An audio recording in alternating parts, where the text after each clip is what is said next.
Buenos días a todos y todas. Eh, para mí es muy grato hoy venir aquí a hablarles sobre la manzana de las luces. En esta foto pueden ver casi en todo su esplendor cómo luce actualmente la manzana de las luces. Se ha arreglado la fachada, se ha vuelto a recuperar gran parte de la parte externa del edificio, pero sin embargo es muy poco lo que queda de la Universidad de Buenos Aires. Y el objetivo que me planteo hoy de transmitirle a ustedes es la necesidad de recuperar el patrimonio de la universidad, y en particular de exactas, y hoy en particular de la química de Perú 222. Eh, Gran parte del desarrollo, el inicio y la historia de la química en Argentina ha nacido detrás de estas paredes. Sin embargo, eh, esas aulas, que actualmente están vacías, fue durante muchos años un lugar donde se vendía una serie de, diría yo, de baratijas, porque ni siquiera eran artesanías, que ocuparon durante años un lugar para mí sagrado, que es donde nació la enseñanza universitaria en la ciudad de Buenos Aires. Hicimos varias gestiones, tuvimos que echar a estos mercaderes del templo, y hoy día ya no están más ellos, y se puede decir que la actividad en la Manzana de las Luces está restringida a una serie de actividades culturales, algunas muy interesantes, donde se puede ver desde bailar cuarteto hasta el rock mujeres o el pasito cordobés y bailar cuarteto, actividades culturales altamente positivas para la ciudad, pero que no tienen en cuenta el importante historia detrás de la manzana de las luces que ha tenido la enseñanza universitaria. Entonces, me planteo como objetivo recuperar hoy esa memoria, y esa recuperación se puede hacer de varias perspectivas. Pues una perspectiva histórica, hacer una especie de reconstrucción biográfica, narrativa, laudatoria, hablando de los grandes próceres que pasaron por la manzana de las luces. Una historia similar a la que ha escrito, por ejemplo, el Reo Duclos en varias oportunidades. Bernengo, Prelat, Delofum, Abiuso, muchos otros han reconstruido esa historia de los grandes hombres que pasaron por la manzana de las luces. También se podría hacer una historia más sociológica, más acorde con la historia de la ciencia, para ubicar en el tiempo y el espacio, identificar las discontinuidades que ocurrieron en esta manzana y tratar así de reconstruir esa historia, como nos enseñó Boido, esa historia de la ciencia, que en parte materializaron Díaz de Guijarro y colaboradores en esta zona, en esta manzana de las luces, no es la intención de hoy. Mi intención es un enfoque de valoración patrimonial. ¿Qué quiere decir esto? Que el hecho de intentar recuperar la historia de este lugar tiene un objetivo patrimonial, dado que en esta manzana de las luces hubo un desarrollo extraordinario de la ciencia por más de 150 años. Entonces, el objetivo, poner en valor la presencia de la Universidad de Buenos Aires en la manzana de las luces. Para preservar ese patrimonio, lo primero que tenemos que hacer es conocerlo, saber qué ha ocurrido en esa manzana, reconstruir todas las cosas principales que tuvimos durante casi 150 años. Luego tenemos que documentarlo con evidencias científicas, con fuentes certeras que permitan establecer los hechos y su importancia relativa. Cuando logramos esto, tenemos que preservarlo físicamente, reparando lo que sea necesario para darle sustentabilidad a la propuesta. Difundirlo mediante la educación para generar conciencia de su importancia para involucrar a la comunidad. La participación de la sociedad es fundamental para que se apropie de ese patrimonio y lo haga suyo, lo haga propio. Desde ya que no queremos reconstruir lo que ha desaparecido, pero hay suficientes cosas preservadas como para realmente poner en valor ese patrimonio de la universidad. Hace pocos días habíamos presentado en la Manzana de las Luces un libro sobre la Universidad de la Manzana de las Luces, una gesta de 300 años. Aquí pueden ver dónde fue la presentación, que fue en la sala de representantes, una sala que este año cumple 200 años desde su creación. Rivadavia en 1823 la mandó construir y fue durante muchos años la sala de representantes, la sala del Congreso, la sala del Consejo Deliberante. Básicamente tiene toda una historia hasta 1931, cuando la cedió a la Universidad de Buenos Aires el Consejo Deliberante, y a partir de ahí fue aula magna primero de la Universidad, perdón, de la Facultad de Arquitectura y luego de la Universidad en general. En ese libro, digamos, la idea de hacer ese libro fue básicamente porque veía que la presencia de la Universidad de La Manzana se iba diluyendo con los años. Esta frase se la saqué a Juan María Gutiérrez, que escribió su libro sobre la historia de la Universidad de Buenos Aires, básicamente con el objetivo de que no se diluyeran con el pasaje de los años un montón de recuerdos, un montón de acciones, un montón de historias que estaban encerradas en esas paredes. Entonces, como dije anteriormente, queremos documentar y dar a conocer las experiencias que hubo en esta casa, en esta manzana de las luces, y lo voy a relatar en tiempo presente, porque gran parte de la historia uno ha sido partícipe de esa historia, y yo creo que si realmente queremos preservar ese patrimonio, tenemos que conocerlo, documentarlo, conservarlo físicamente, educar y generar conciencia en la comunidad para lograr que ellos participen y hagan suyo ese patrimonio. Hace pocos años atrás, en el año 73, aparecía este cartel diciendo demolición de construcciones no históricas.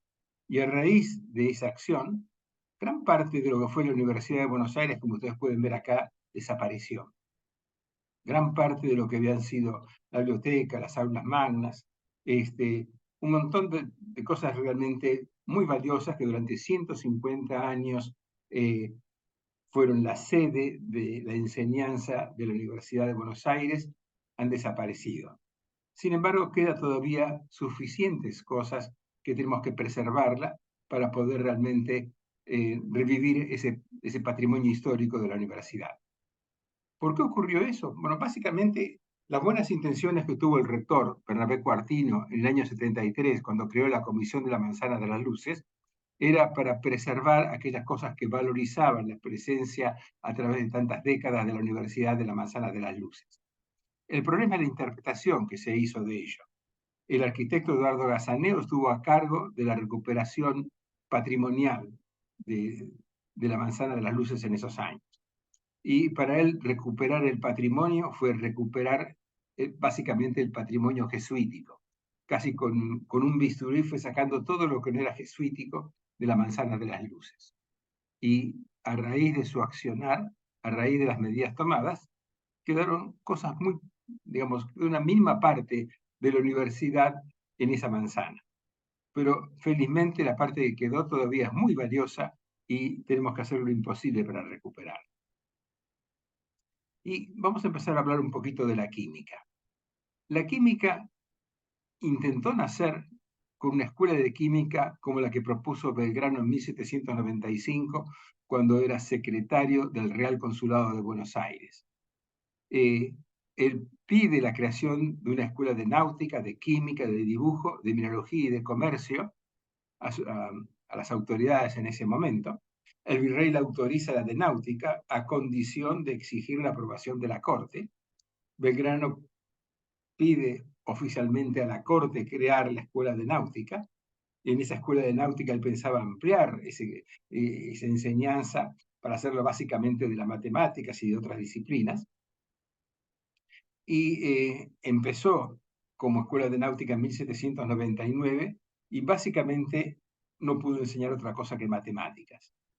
Cuando en 1802 llega una cédula real, pide una serie de detalles para autorizar la erección de esas escuelas que quería realizar Belgrano.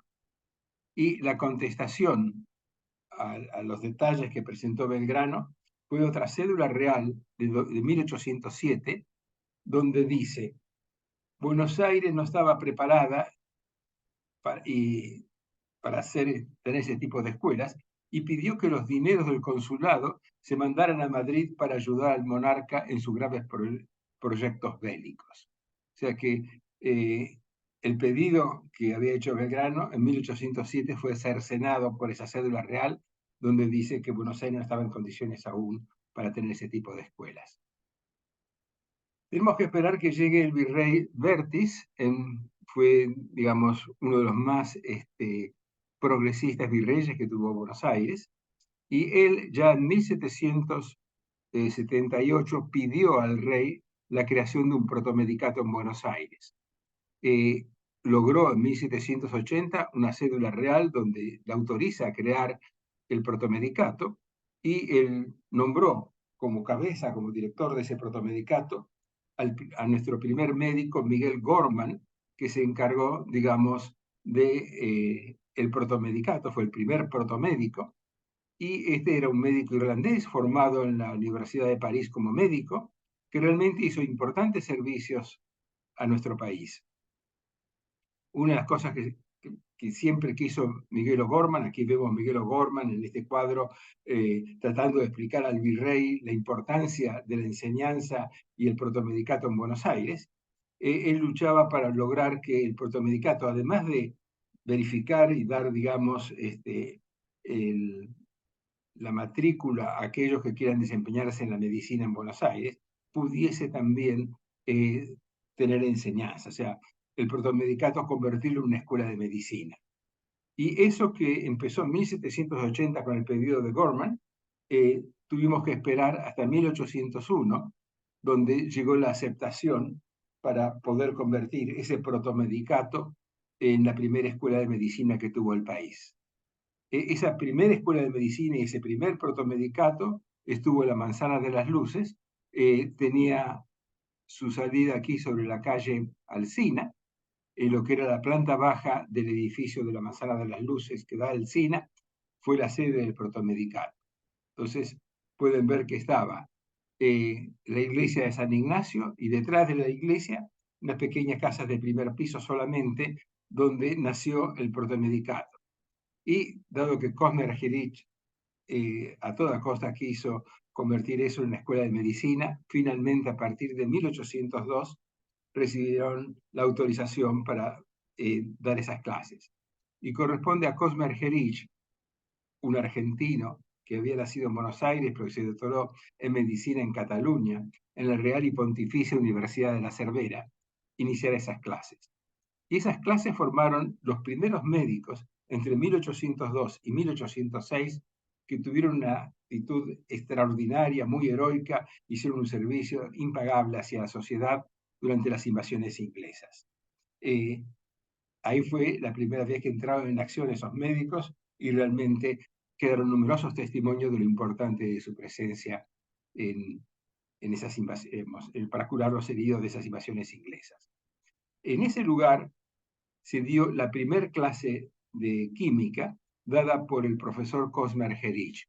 Este médico, que tiene muy buena preparación académica, dio las primeras clases de química en estas aulas de la calle Alsina, donde hace poco veíamos, le mostraba un diapositivo donde había una serie de venta de baratijas, una serie de kioscos. Bueno, en ese mismo lugar, en 1802, Cosme Argerich empezó las primeras clases de medicina. Tenemos que esperar realmente a que se funde la Universidad de Buenos Aires en 1821, que lo hizo en la Manzana de las Luces, en lo que es actualmente la iglesia de San Ignacio, y ahí el gobernador Martín Rodríguez, con su secretario Bernardino Rivadavia, imponen como rector de la universidad al presbítero Antonio Sáenz. Se puede decir que a partir de 1821 se inicia el departamento de exactas en la Manzana de las Luces. El primer prefecto que tuvimos ahí era un emigrado español, Felipe Senillosa, ingeniero, que hizo muy importantes servicios en el siglo XIX a la ciudad de Buenos Aires y al país en general. Pero hoy vamos a hablar de Manuel Moreno. Manuel Moreno era hermano de Mariano Moreno, el gran prócer de la primera junta, y Manuel Moreno tiene el mérito de haber sido el primer profesor de la Universidad de Buenos Aires que tenía un PhD en la Universidad de Norteamérica, y ese PhD en medicina le dio el background, el conocimiento, como para dictar el primer curso completo de química teórica y aplicada en la Universidad de Buenos Aires. Así lo deja constancia Juan María Gutiérrez en su historia de la Universidad de Buenos Aires. Bernardino Rivadavia lo nombró a Manuel Moreno profesor de química de la universidad. Y hoy sabemos que su discurso para servir de introducción a un curso de química y el programa para dictarlo indicaban que conocía muy bien la materia, como lo dice Deleuze en su Historia de la Química. Hizo un excelente programa de materias, abarcó las sustancias inorgánicas y todo el reino animal y todas las sustancias orgánicas, es decir, todas las sustancias del reino vegetal y animal. Realmente su clase de química fueron muy buenas, eso lo testimonia Burton en su Historia de la Química, y durante muchos años fue el profesor. Lo llamaban Don Oxide, dado que siempre hablaba de la química y básicamente esos años que tuvo a cargo de la enseñanza fueron realmente muy meritorios y realmente, digamos, dejó marcado ese inicio de la química con una muy buena formación de sus alumnos. En el año 1828 es nombrado embajador de las Provincias Unidas del Río de la Plata en Londres y yendo como embajador le tocó defender la soberanía de las Malvinas ante el Reino Unido. Y ahí también tuvo una actividad descollante. Sus disputas con Lord Palmerston y el hecho de lograr que el Lord Palmerston reconozca el pedido de, digamos, de soberanía de la República Argentina, en aquel tiempo la provincia de Naciones Unidas, en Londres, han sido muy importantes y es la primera vez que tenemos registrada en Londres un pedido oficial de reconocimiento de nuestra soberanía en las Islas Malvinas. Y eso se lo debemos también a Manuel Moreno. Cuando tenía de profesor a Manuel Moreno, una de las primeras preocupaciones que tenía Manuel Moreno es contar con un laboratorio de química para poder impartir la enseñanza. Rivadavia, que en eso realmente tuvo una actitud descollante, haciendo uso del famoso empréstito de la banca Baring, de la banca Baring Brothers, encargó un moderno laboratorio de química y otro de física en la Casa Baillot, Piet de París, y bajo la supervisión de uno de los grandes químicos de Louis Thénard, logró comprar y traer al país un laboratorio que se instala en el claustro de Santo Domingo y se usa durante muchos años.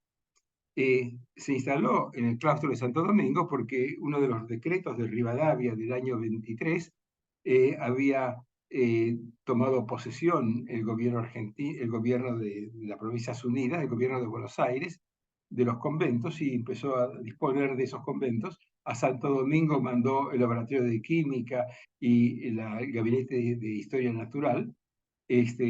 Al convento de San Francisco instaló la Facultad de Derecho, o sea, el Departamento de Jurisprudencia, y así se usaron durante muchos años esos conventos para impartir la enseñanza. Eso cambia en 1838, cuando el gobernador Rosas devuelve a los dominicos el convento de Santo Domingo y finalmente todo tiene que volver de vuelta a la Manzana de las Luces. Gran parte de esos instrumentos quedaron abandonados en el fuerte de Buenos Aires y tenemos que reconocer de que cuando se va a Rivadavia y en esos años posteriores, Rosas no le prestó la atención necesaria a la enseñanza de las ciencias, siguiendo solamente medicina y derecho, con la condición de que los profesores sean pagados por los alumnos. Como no había suficiente cantidad de alumnos que pudiesen pagar los profesores en las ciencias exactas y naturales, básicamente entraron en un letargo de muchos años a partir de 1838. Quiero destacar que gran parte de lo que pasó en la Universidad de Buenos Aires en esos años se lo debemos a Bernardino Rivadavia. No solo como presidente, sino antes de ser presidente, en sus tiempos que pasó en Europa, contrató casi uno por uno a los primeros 14 profesores que vinieron de Europa a enseñar las más diferentes disciplinas a esa Universidad de Buenos Aires. Y por eso es muy justo que durante el rectorado, cuando cumplió el primer centenario de la Universidad de Buenos Aires, estaba entronado en la sala principal de la Universidad de Buenos Aires el cuadro de su fundador Bernardino Rivadavia. Y así permaneció hasta el rectorado de Rolando García. En el rectorado, estuvo durante la época de Licerio Frondizi, Y en nuestra facultad, Rolando García, cuando trasladó eso a la ciudad universitaria, vino también Rivadavia y el consejo directivo tenía en sus cabeceras a don Bernardino Rivadavia como fundador de la universidad. Esa situación cambió durante el decanato del doctor Sardini, que mandó retirar a Rivadavia y puso un cuadro del presbítero Sáenz. En lo que fue la Manzana de las Luces, en aquella época, fue algo extraordinario, porque por el lado de la calle Alsina teníamos el protomedicato donde se enseñó la medicina y se inició la enseñanza de esa medicina. Por el lado que da hacia Moreno, o sea, del otro lado del patio principal de la Procuraduría, teníamos la Academia de Jurisprudencia donde se enseñaba Derecho.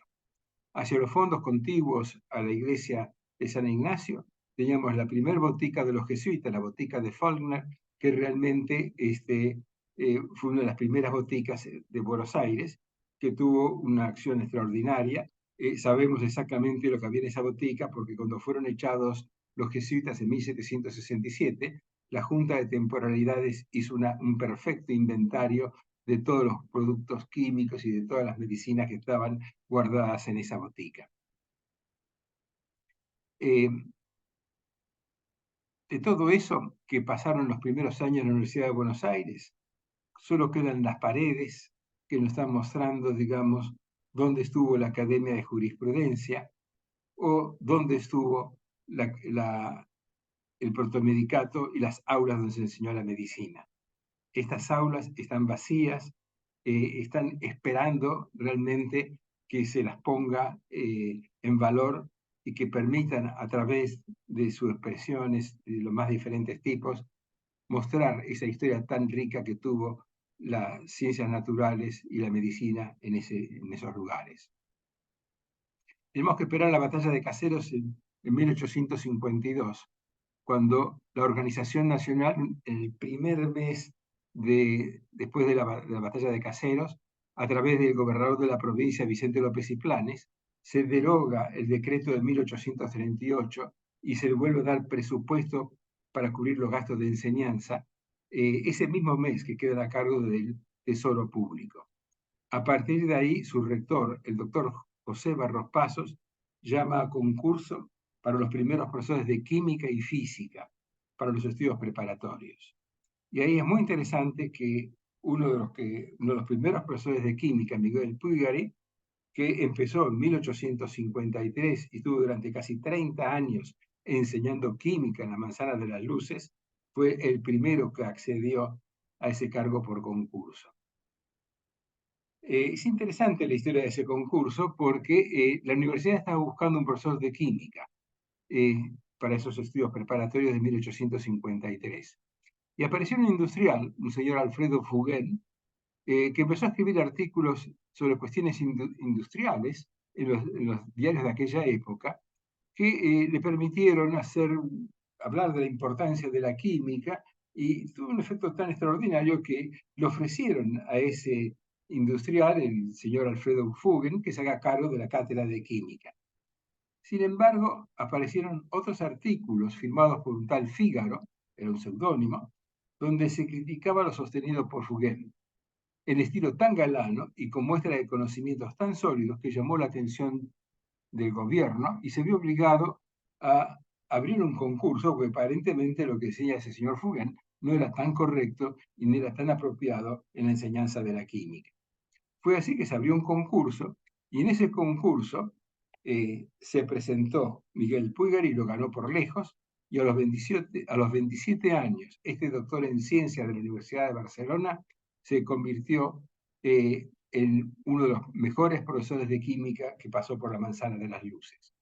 Fue durante 35 años profesor de química y más tarde decano de la Facultad de Ciencias Físico-Matemáticas. En 1861 se nombra a Juan María Gutiérrez rector de la Universidad de Buenos Aires. Y eso fue una época, diría, de oro, una época organizativa, una época que realmente recuperó el tiempo perdido a través de las acciones de Juan María Gutiérrez. Juan María Gutiérrez se preocupó de todos los detalles, desde el edificio donde iban a ser las aulas, hasta la habitación para el portero y de la manzana de las luces. Se preocupó de conseguir buenos profesores y además de Puigari contrata 3 nuevos profesores en Europa, y en medio de la guerra del Paraguay, de la guerra de la Triple Alianza, donde los fondos del Estado estaban exhaustos, logra que se respete los contratos ofrecidos por Juan María Gutiérrez, y así llegan al país los 3 primeros profesores europeos que comenzaron a enseñar en la Universidad de Buenos Aires. Esos profesores fueron los que instalaron el laboratorio de física, el laboratorio de química, el gabinete de historia natural, y empezaron a dar clases en lo que se conocía en aquel momento como la sala de la universidad. Esa sala de la universidad es donde había empezado la Academia de Jurisprudencia, donde estuvo el protomedicato, se convirtió en una sala de dibujo para los ingenieros, en un gabinete de física, y así poco a poco fue montando una universidad que en aquella época fue un modelo, por los gabinetes y laboratorios que tenía y por la calidad de los profesores que llegaron. En la química, además de Miguel Puigari, en los primeros años lo tuvo a Tomás Perón. Era un estudiante de medicina que cursó química con Miguel Puigari, y rápidamente Puigari se dio cuenta de las grandes aptitudes que tenía para la química Tomás Perón, y lo puso como su ayudante, su asistente, y básicamente cuando se recibió de médico lo invitó a ser profesor de química, y durante muchos años fue la mano derecha de Puigari. Él enseñaba los primeros cursos de química, y Puigari se dedicó a los cursos de química aplicada. Además de ello, empezó en esos años también Pedro Arata. Puigari y Tomás Perón se encargaron de la de la química, la química general y la química inorgánica, y Pedro Arata de la química orgánica. Fueron los 3 grandes profesores que tuvimos en esa época. Quizá habría que destacar que Tomás Perón lo conocimos básicamente porque era el abuelo del general Perón. Pero me gustaría invitarlos a que lean. No, él se murió enfermo de tuberculosis a fines del siglo XIX, pero las biografías que se escribieron de él en 1820, 1820, perdón, en 1920, 1926, habla de las grandes características docentes, la gran capacidad que tenía Tomás Perón, que básicamente dedicó sus últimos años de vida a trabajar activamente en la enseñanza de esa química. Realmente fue una persona muy, muy apreciada. El cuadro de Tomás Perón estuvo durante décadas en la sala de profesores, como un ejemplo a seguir por su vocación por la química. En 1852-53 se montaron nuevos laboratorios de química. Aquí vemos un laboratorio de química inorgánica bajo la supervisión de Atanasio Quiroga, también uno de los primeros profesores de química inorgánica que siguió a Tomás Perón en la enseñanza de la química. Y el equipo que tenían esos laboratorios eran muy buenos, eran los únicos laboratorios de química que había en la ciudad de Buenos Aires. Trabajaban, además de la enseñanza, para obras sanitarias, para los diferentes problemas que había en la municipalidad relacionados a la química, básicamente de las aguas circulantes, para determinar si las aguas eran potables o no eran potables. También fueron los laboratorios que utilizaba la Facultad de Medicina, dado que en aquellos años no había otro laboratorio que los que estuvieron en la Manzana de las Luces. Como dije anteriormente, Tomás Arata se destacó por ser el primer profesor de química orgánica. Él se había formado como médico, igual que Tomás Perón, pero rápidamente se volcó a la química.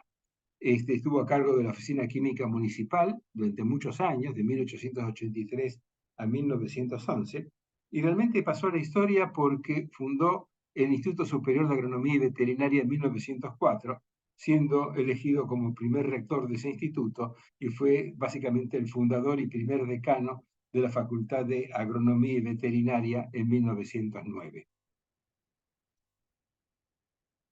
Además de ello, teníamos a Atanasio Quiroga, que dictaba 3 cursos de química, ya se puede decir a fines del siglo XIX, principios del siglo XX, y esos cursos de química tenía la colaboración de un irlandés, el Juan José Kyle, que era también un profesor brillante, pero tenía muy sólidos conocimientos y era el consultor seguro, que en aquella época era uno de los analistas más reputados que había en la facultad y básicamente en el país, que era el único lugar donde se enseñaba la química. Así fue que poco a poco se empezó a crear el doctorado en química y tenemos que a fines del siglo XIX, principios del siglo XX, tenemos los 3 primeros doctores en química, que fueron Enrique Herrero Duclú, Julio Gatti y Enrique Poussin. Esos primeros egresados de la química realmente cambiaron a través de su enseñanza lo que fue la química durante el siglo XX. Estos 3 primeros egresados tuvieron una actividad muy importante. En aquellos tiempos había una sola aula de química que está justo por encima de la entrada de Perú 222, en el primer piso. Y en esa pequeña aula de química que ustedes ven aquí, todavía con iluminación a gas, porque no tenía iluminación con luz eléctrica, ahí se formaron los primeros egresados, los primeros doctores en química, bajo la enseñanza de Atanasio Quiroga y de José Kyle. Cuando hablamos de Herrero Duclú, tenemos que hablar de uno de los grandes químicos del siglo XX. Fue muy prestigioso, no solamente fue profesor en Buenos Aires, sino que fue uno de los fundadores de la química en la Universidad Nacional de La Plata y fue decano de la Facultad de Química y Farmacia. También es una persona muy destacada, llegó a ser presidente de la Academia Nacional de Ciencias Exactas y su director de tesis fue Atanasio Quiroga, uno de los grandes discípulos que tuvo Atanasio Quiroga. También lo tenemos Enrique Poussin, que fue profesor en Buenos Aires y tuvo una activa docencia en La Plata, donde uno de los principales laboratorios lleva su nombre en la Facultad de Química y Farmacia y también se formó con Atanasio Quiroga. Por otro lado tenemos a Julio Gatti, que fue el tercer egresado en ese año, en 1901, que además de ser profesor en Buenos Aires, fue un gran promotor de la química industrial y de la química minera. Se dedicó posteriormente a la industria, introdujo la química biológica en el plan de estudio y fue, digamos, en su tesis doctoral fue alumno de Pedro Arata. O sea, 2 alumnos, uno de Atanasio Quiroga y otro de Pedro Arata, todos dedicados a la química inorgánica y otro con mayor perfil sobre la química biológica.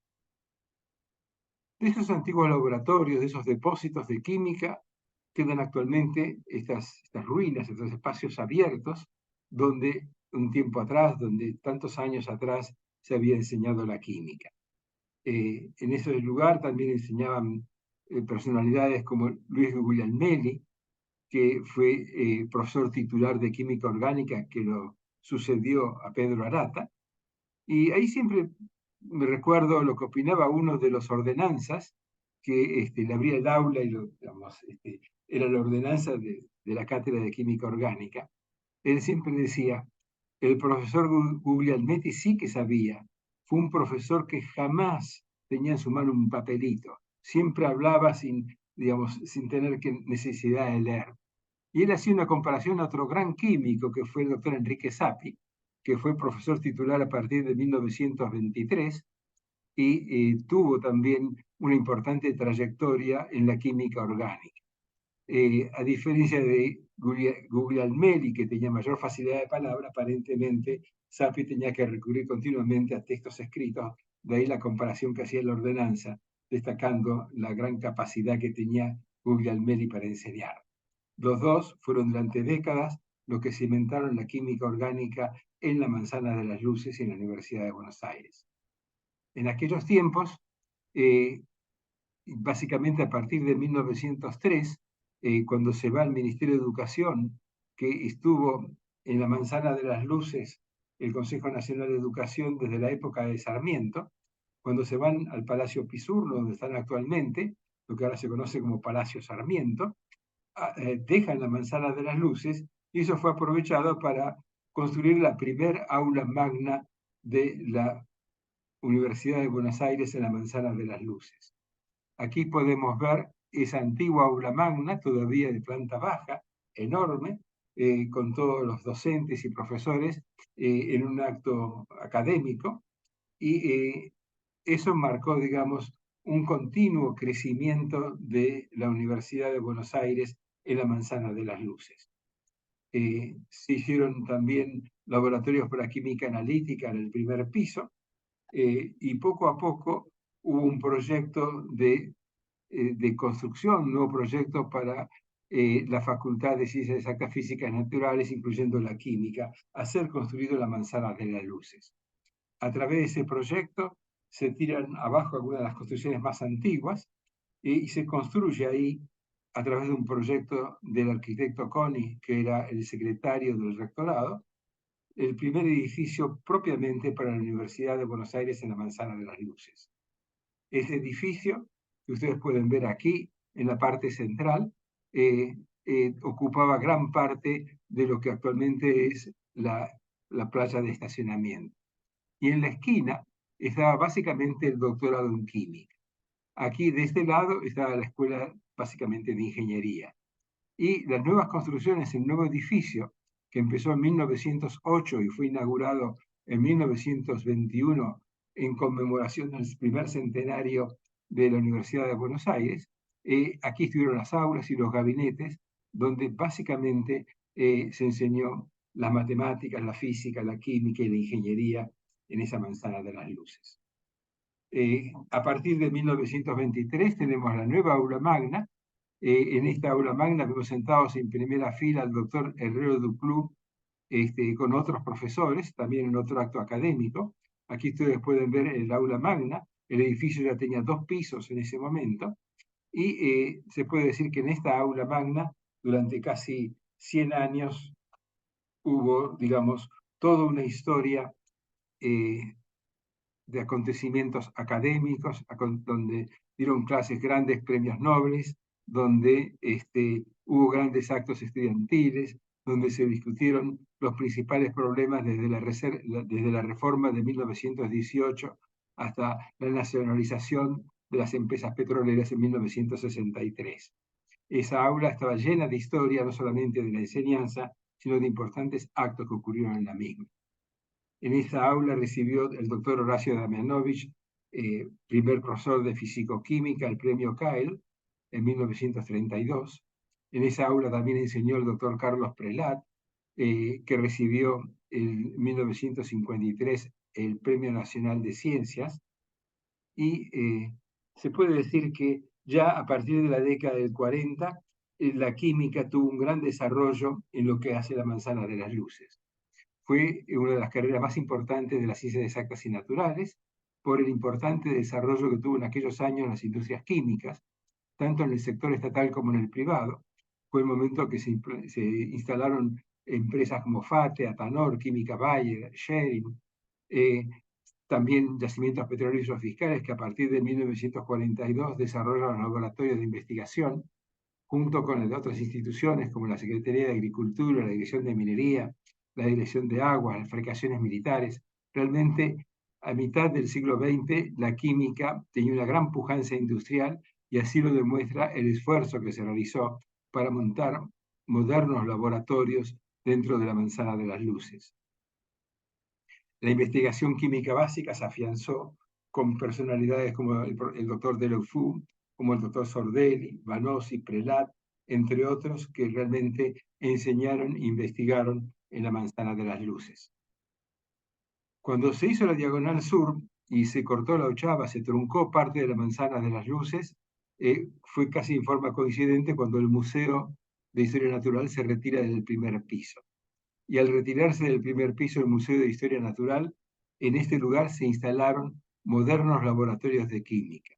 Cuando vemos cómo lucían esos laboratorios, que se construyeron entre 1938 y 1940, eran realmente extraordinarios. Eran grandes laboratorios que abarcaban más de 50, 60 metros de longitud, que todas las salas del primer piso básicamente se habían convertido en laboratorio donde se enseñaba la química en la segunda mitad del siglo XX. Ahí enseñó el doctor Vanossi, fue una autoridad en química analítica. Durante décadas, más de 40 años, se dedicó a la docencia y la investigación en la UBA. Y siempre me recuerdo la frase que decía el doctor Fernández Prini, que se caracterizaba el doctor Vanossi en sus clases para decir: un buen analista tiene que poder trabajar de frac en el laboratorio de química, diciendo que no hace falta mancharse, sino que básicamente prestando atención, un buen analista tenía que tener impecable su laboratorio de química para poder hacer con gran precisión los análisis químicos. Ahí vemos parte de ese laboratorio de química analítica en 1947. Todos esos grandes laboratorios quedan actualmente absolutamente despojados, quedan más que las paredes y aulas de decenas de metros donde habían estado los antiguos gabinetes de química. Estas aulas están esperando la imaginación al poder, como digo yo, para volver a volcar en esas aulas el patrimonio que tuvo en su momento la Universidad de Buenos Aires y básicamente la enseñanza de la química. Destaco una vez más la presencia de Venancio de Leuphun, que fue uno de los grandes padres de la química orgánica en nuestro país, que tuvo que dejar en el año 51 la docencia y volvió después del año 56 y realmente fue uno de los grandes maestros que enseñó a personalidades como Bernardo Dussey y a Louis Leloir química. Bernardo Dussey continuamente solicitaba el apoyo de Venancio Belofú para hacer sus sustancias químicas necesarias para sus experiencias, y lo mismo fue el mismo Bernardo Dussey que le recomendó a Louis Leloir su formación química en la Manzana de las Luces. Leloir era médico, pero la química la estudió con personalidades como Deleuze en la Manzana de las Luces. Cuando llegamos al año 53 y se va la Facultad de Ingeniería a su nuevo edificio, lo que era la Manzana de las Luces estaba 100% ocupada por la Universidad de Buenos Aires. En la esquina donde había sido la antigua Procuraduría, o sea, en la esquina de Perú y Alsina, estaba totalmente ocupada por las aulas del doctorado en química. La parte central era básicamente la Escuela de Ingeniería, que cuando se fue pasó a ser el lugar donde estaba la biblioteca principal, las aulas de física, el departamento de geología, parte de las aulas donde se enseñaba la biología, y lo que había sido la sala de representantes en aquellos años era el aula magna de la Facultad de Arquitectura, junto con las aulas que dan sobre la calle Moreno, en ese extremo entre Perú y Moreno. O sea, básicamente teníamos tres lugares bien claros. Una esquina en la química, en otra esquina en la arquitectura, y en el centro el resto de las ciencias exactas y naturales, y que se expandieron cuando se fue la ingeniería de ese lugar. Entonces, si hablamos del punto de vista histórico, tenemos que un sector correspondía enteramente a la arquitectura, y máximo después de la década del 47, 48, cuando se creó la Facultad de Arquitectura, ahí se dictó arquitectura por muchos años. En la parte central, de 1908 hasta 1953, estuvo la Escuela de Ingeniería, y cuando se fue, Ingeniería fue ocupada por parte de la Facultad de Ciencias Exactas. Sin embargo, en la esquina que da sobre Alsina y Perú, ahí nació la química, ahí estuvieron en el primer piso siempre los laboratorios de química, y se puede decir que la química nació y murió en esa Manzana de las Luces, en esos laboratorios, en esa esquina tan importante y tan antigua de la Manzana de las Luces. En la época de oro, que muchos hablan del 55 al 66, cuando Rolando García era decano de exactas, fue el artífice principal que creó el Instituto de Investigaciones Bioquímicas, que dependía de la Universidad de Buenos Aires, y en sus inicios enseñaban en la Manzana de las Luces. El Departamento de Industrias, que fue una acción común entre el Departamento de Química y el Departamento de la Facultad de Ingeniería, que tuvo en la Manzana de las Luces su primer departamento de industrias aplicado a las industrias químicas. Estableció la primera supercomputadora de América del Sur. Además de un excelente científico, promovió durante esos años la investigación científica en la Manzana de las Luces, generando numerosos cargos de dedicación exclusiva que fueron cubiertos mediante concursos abiertos e internacionales. Fue vicepresidente del CONICET e impulsó la construcción de la ciudad universitaria. En esta Manzana de las Luces vivieron personalidades como Federico Leloir, que hizo sus primeros estudios químicos en la manzana, y después como director del Instituto de Investigaciones Biológicas en 1958, dependiente de la Universidad de Buenos Aires en la Manzana, y también estudió César Milstein.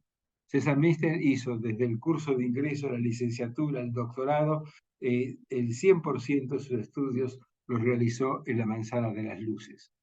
Se recibió de licenciado en 1952 y se recibió de doctor en 1957. Ambos fueron dos faros, dos luces que iluminaron la ciencia argentina durante la década del 50 y parte del 60. También hubo otros profesores, en química inorgánica el doctor Fernández Prini, en química biológica el doctor Eduardo Charrot. Ambos se formaron también en esa Manzana de las Luces. Todo ese esplendor, todo ese brillo que tuvo la Manzana de las Luces fue acompañado por momentos de mucha libertad política. Había un movimiento reformista muy fuerte, había un movimiento humanista que se iban alternando en la dirección de los centros, en su presencia en el Consejo Directivo. Fueron los años de mayor libertad política que tuvimos en la Manzana de las Luces. Eso terminó abruptamente en la noche de los bastones largos. En esta triste noche fueron expulsados los docentes, fueron apaleados. Aquí vemos a mi profesor de análisis 1, don Juan Carlos Merlo, que fue tremendamente golpeado en esa oportunidad, se fue del país y nunca volvió, digamos, nunca pudo reinsertarse nuevamente en la Universidad de Buenos Aires. Y siempre muestro esto que me pareció excelente. Dice, contribución de la Policía Federal a la Universidad de Buenos Aires. Destrozaron laboratorios, destrozaron aulas, destrozaron a los profesores, y así entramos en esa larga noche de los bastones largos que ocurrió el 29 de julio de 1966, al ocaso de lo que fue la Manzana de las Luces. De eso quedan actualmente nada más que las cicatrices de lo que fueron gran parte de esas aulas magnas, de lo que fue las bibliotecas, lo que fueron esas aulas que con todo su esplendor durante décadas fue el lugar donde salieron los primeros ingenieros argentinos, fue el lugar donde se formaron los primeros químicos, los primeros físicos, los primeros especialistas en ciencias naturales, tanto geólogos como biólogos, de la Universidad de Buenos Aires. Todo eso se ha perdido, queda nada más que estas mudas paredes, esperando que ese patrimonio se ponga en valor. Actualmente están como depósitos, estamos esperando realmente ideas, programas y proyectos que permitan recuperar ese patrimonio. Y les dejo esta pregunta: ¿cómo hacemos para recuperar ese patrimonio? Y si quieren complementar la charla de hoy, pueden entrar en mi canal de YouTube, donde hay numerosas charlas sobre la Manzana de las Luces, y pueden ver las diferentes disciplinas que se generaron en esta manzana. Esto era básicamente lo que quería decirles. Solo me queda agradecerles, y si hay alguna pregunta, encantado de poder